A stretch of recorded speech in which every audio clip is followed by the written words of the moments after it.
اللہ رب العزت نے سورۃ الکہف کی آیت نمبر 50 سے لے کے آیت نمبر 53 تک کی تلاوت کی توفیق عطا فرمائی۔ چونکہ کفار مکہ نے غرور اور تکبر کی بنیاد پر آپ صلی اللہ علیہ وسلم سے یوں کہا تھا کہ آپ ان غریب مسلمان صحابہ کرام کو الگ کریں اور ہماری نشست الگ رکھیں۔ اس غرور اور تکبر کی وجہ سے آیات کا تذکرہ چل رہا ہے جس میں دنیا کی ناپائیداری کو بیان کیا گیا۔ اس کے بعد غرور اور تکبر سب سے پہلے جو دنیا میں جس شخص نے اس کا ارتکاب کیا وہ کون ہے اور وہ کیسے راندہ درگاہ ہوا، اس کا بھی ذکر ہے۔ وَإِذْ قُلْنَا لِلْمَلَائِكَةِ اسْجُدُوا، جب ہم نے فرشتوں سے کہا سجدہ کرو، لِآدَمَ، آدم علیہ السلام کو، فَسَجَدُوا إِلَّا إِبْلِيسَ، ابلیس کے سوا سب ہی نے سجدہ کیا۔ کان من الجن، ابلیس جنات میں سے تھا۔ ففسق عن امر ربی، اس نے اپنے رب کی حکم کی نافرمانی کی۔ اللہ رب العزت نے حضرت آدم علیہ السلام کی تکریم اور تشریف کی خاطر ساری مخلوقات کو حکم دیا تھا کہ وہ سجدہ کریں۔ ابلیس اس مخلوق میں شامل ہے۔ تمام فرشتوں نے سجدہ کیا، ابلیس نے سجدے سے انکار کر دیا۔ انبیاء علیہم السلام، یاد رکھیے گا جتنی بھی سابقہ ہیں آپ صلی اللہ علیہ وسلم سے قبل، ان تمام سابقہ میں تعظیمی سجدہ بعض کے اندر جائز تھا۔ تعظیمی سجدہ اسے کہتے ہیں کہ کسی کی عظمت کی خاطر اس کو سجدہ کیا جائے، اس کی عبادت کی خاطر اس کو سجدہ نہ کیا جائے۔ اللہ رب العزت نے آدم علیہ السلام کو جو سجدہ کرنے کا حکم دیا وہ سجدہ تعظیمی تھا، ان کی تعظیم کی خاطر، ان کی مرتبہ کے خاطر، ان کے مقام کی خاطر ان کو سجدہ کریں، اور یہ سجدہ عبادت نہیں تھا۔ ابلیس نے انکار کر دیا، اور اس کے انکار کا سبب یہ ہوا، ابلیس نے یوں کہا اور اللہ رب العزت سے کہ خلقنی من نار، آپ نے مجھے آگ سے پیدا کیا اور آدم علیہ السلام کو مٹی سے بنایا، اور آگ مٹی سے بہتر ہے، میں کیسے سجدہ کروں؟ اللہ رب العزت نے فرمایا کان من الجن، یہ جنات میں سے تھا۔ جنات کی عنصر غالب جو جنات میں ہوتا ہے وہ آگ ہوتی ہے، اور آگ میں ایک غالب بات یہ ہے کہ وہ بے قابو ہو جاتی ہے۔ تو یہ شخص ابلیس اپنے اوپر قابو پا سکتا تھا، لیکن ایک طبعی عنصر غالب آ گیا اور جس کے سبب سے اس نے انکار کر دیا۔ ابلیس کا انکار کا سبب ایک تو غرور اور تکبر ہے کہ میں بہتر ہوں، میں اس سے بہتر ہوں۔ یہ غرور اور تکبر کہ میں اس سے بہتر ہوں انسان کو بڑا نقصان پہنچاتا ہے۔ آپ صلی اللہ علیہ وسلم کے ارشاد ہے لا يدخل الجنت من كان في قلبه مثقال ذرة من کبر، وہ شخص ہرگز جنت میں داخل نہیں ہو سکتا جس کے دل میں ذرہ برابر تکبر ہو۔ کسی نے عرض کیا یا رسول اللہ کہ ہمیں کپڑے اچھے پہننا، جوتا اچھا پہننا پسند ہے، کیا یہ تکبر ہے؟ آپ نے فرمایا کہ ان اللہ جمیل یحب الجمال، اللہ تعالیٰ خود جمیل ہیں، جمال کو پسند کرتے ہیں۔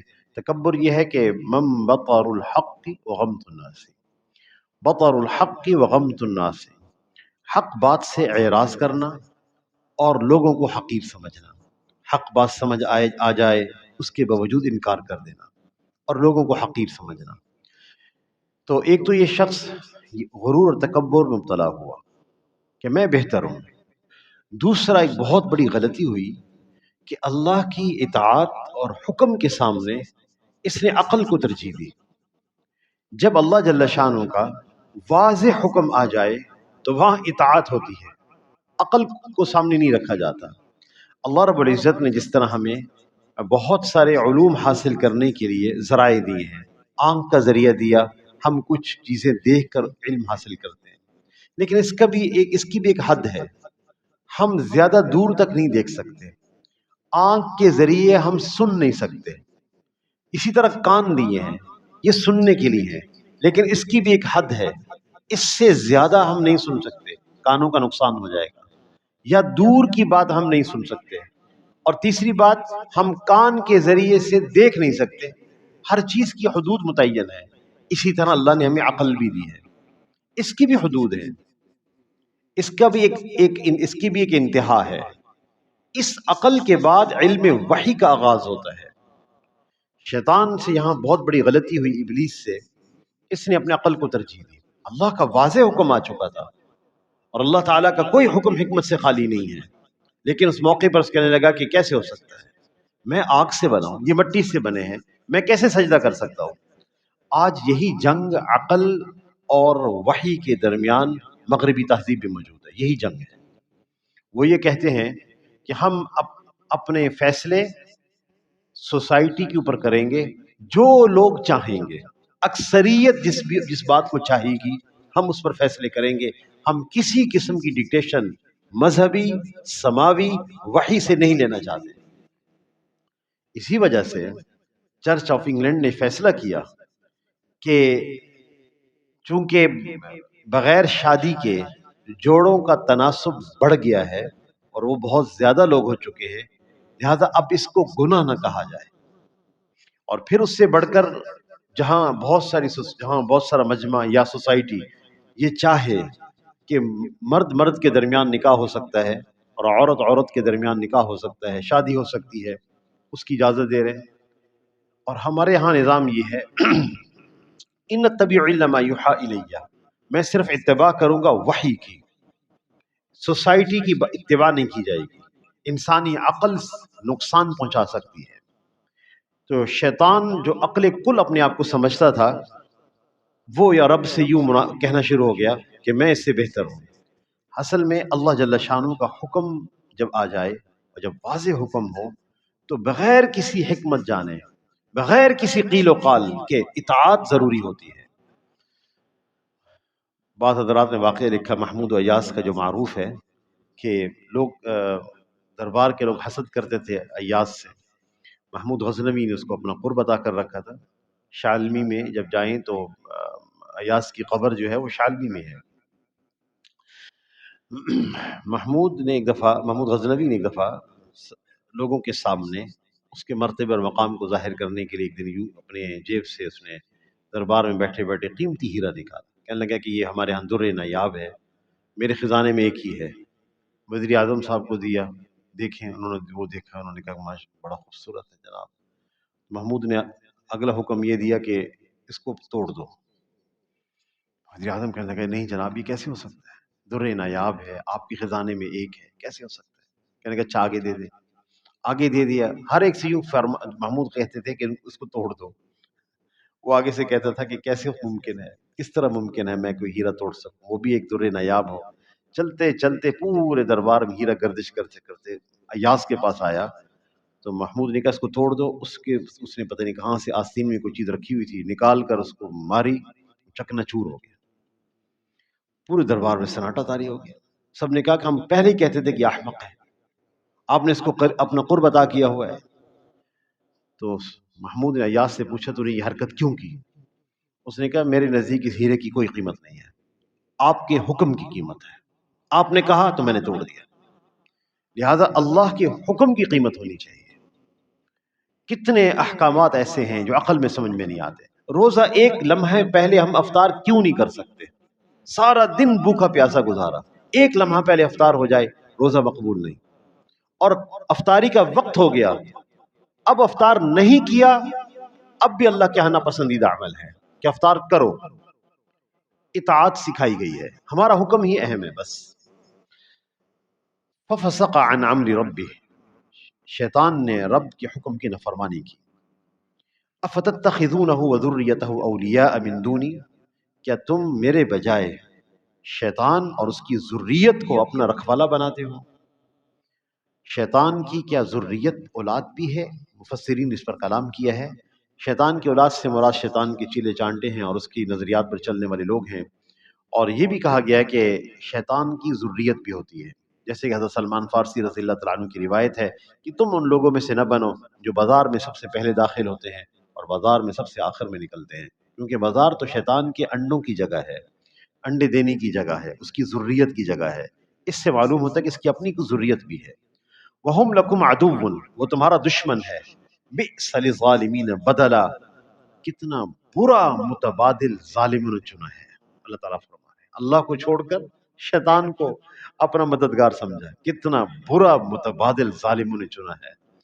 ما اشہدتہم خلق السماوات والارض، تم آسمان اور میں نے ان کو آسمان اور زمین کی تخلیق کے وقت حاضر نہیں کیا، ولا خلق انفسہم، نہ ان کی اپنی تخلیق کے وقت ان کو حاضر کیا۔ یہ لوگ سمجھتے تھے کہ شیطان اور جنات کو بہت ساری باتوں کا علم ہے، وہ کل کی خبر دیتے ہیں۔ آج بھی کوئی بندہ قیافہ سے کل کی خبر دینے لگے تو سب لوگ اس کو بزرگ سمجھتے ہیں کہ کل کی خبر دینے لگے، اور اکثر باتیں ٹھیک ہو جاتی ہیں، اکثر باتیں ٹھیک ہو جاتی ہیں۔ کل کی خبر دینے والا اگر غیر مسلم ہے تو یہ اس کے ہاتھ سے راز ظاہر ہو رہا ہے، استدراج ہے، اور یہ ایک فتنہ ہوتا ہے۔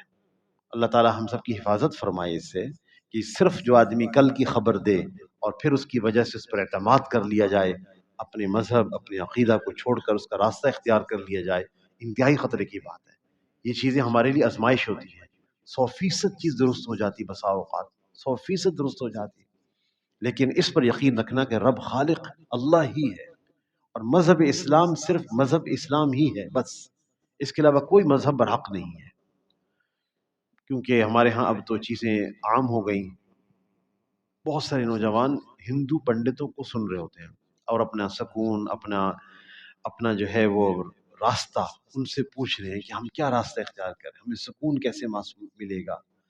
اللہ اکبر، کہیں ایسا نہ ہو کہ اس طرف انسان جھکاؤ کر جائے۔ بلکہ کچھ دن پہلے ہمارے ہاں ایک جماعت آئی جس میں ماشاء اللہ ایک بہت بڑے صنعت کار تھے، وہ کہنے لگے کہ مجھے 3 دن کے لیے نکلنا تھا، تو میرا کزن وہ ایک مندر میں ڈیوٹی دیتا ہے تھائی لینڈ میں، اس علاقے کے اندر، تو وہ سکون کے لیے لوگ اس کے پاس آتے ہیں، مندر میں خدمت کرتا ہے، وہیں ہوتا ہے۔ تو اس نے مجھے کہا کہ آپ جماعت میں 3 دن کیوں لگاتے ہیں، 3 دن آپ ہمارے مندر میں لگائیں، ہمارے ہاں ٹھہریں اور یوگا کریں، آپ دیکھیں کتنا سکون آپ محسوس کریں گے۔ ما اشہدتہم خلق السماوات والارض، ہم نے آسمان زمین کی تخلیق کے وقت ان کو حاضر نہیں کیا تھا، کسی کو بھی حاضر نہیں کیا کہ ان کو پتہ ہے کہ کائنات کیا ہے، اس کے اسرار کیا ہیں، کل کیا ہونے والا ہے، ہرگز نہیں۔ وما كنت متخذ المضلین عضدا، اور میں گمراہ کرنے والوں کو اپنا دست بازو نہیں بناتا۔ میں ان کو دست بازو کیسے بناؤں، میں کسی کو بھی دست بازو نہیں بناتا۔ اللہ پاک وحدہ لا شریک ہے، ان کے کاموں میں کوئی شریک نہیں، تو میں ان کو دست بازو بناؤں گا، شیاطین کو، کہ انہوں نے سارے تخلیق کے اسرار جانے ہوئے ہیں، اس لیے تمہیں بتاتے ہیں۔ وَيَوْمَ يَقُولُ، اور جس دن رب یوں کہے گا، نَادُوا شُرَكَائِيَ الَّذِينَ زَعَمْتُمْ، پکارو اپنے ان خداؤں کو جن کو میرے علاوہ تم خدا سمجھتے تھے۔ فَدَعَوْهُمْ، تو وہ پکاریں گے، فَلَمْ يَسْتَجِيبُوا لَهُمْ، تو وہ ان کو جواب نہیں دیں گے۔ وَجَعَلْنَا بَيْنَهُمْ مَوْبِقًا، اور ہم ان کے درمیان ایک ہلاکت والی آڑ کھڑی کر دیں گے۔ آڑ صرف مایوسی کے لیے کھڑی کی جائے گی، وگرنہ آڑ نہ بھی ہو تو کوئی کسی کو وہاں کل قیامت کے دن نفع نہیں دے سکتا۔ وہ آڑ ایک خندق ہوگی آگ سے بھری ہوئی، وہ درمیان میں حائل کر دی جائے گی۔ وَرَأَى الْمُجْرِمُونَ النَّارَ، اور مجرمین جرم کرنے والے آگ کو دیکھیں گے۔ حدیث میں آتا ہے کہ کفار آگ کو 40 سال کی مسافت سے دیکھیں گے، ابھی آگ 40 سال کے سفر پہ دور ہوگی، وہاں سے نظر آنا شروع ہو جائے گی۔